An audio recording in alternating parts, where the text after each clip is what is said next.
Conflict, drought, and COVID-19 have created one of the worst humanitarian crises in the world, leaving more than 18 million Afghans in need of assistance.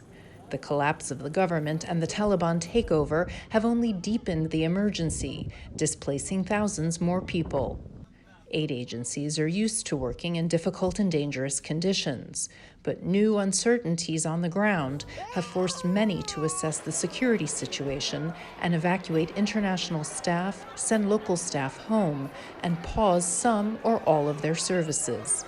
I think for many of us and our peer agencies, it is important that we have a right, secure environment to operate. We want to have clarity on humanitarian access space, and we really want to make sure that the international community stand with Afghanistan and Afghan people and not forget them in the time of crisis. The Taliban have signaled that they want the United Nations and some NGOs to continue their work, but have not said whether they will impose new restrictions or conditions on them.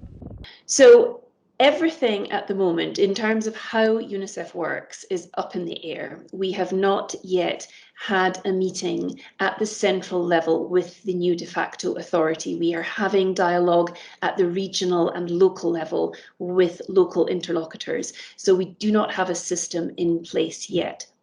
The World Food Programme has been operating in the country since 1963 and currently feeds about 4 million people each month.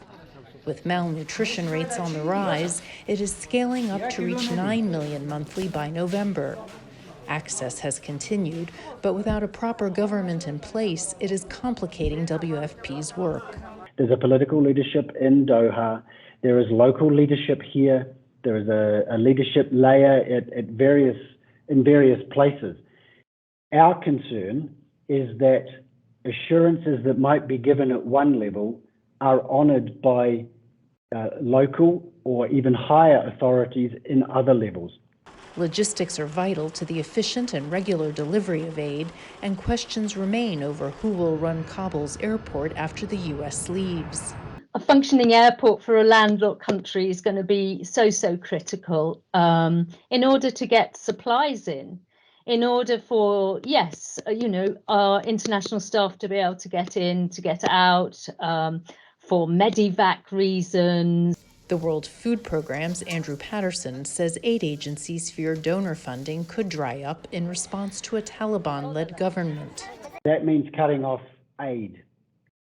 We really need the humanitarian aid to keep flowing. That's how we're going to be able to stop mass famine in this country. With millions of Afghans already food insecure, aid workers say funding cuts would be deadly. Margaret Bashir, VOA News.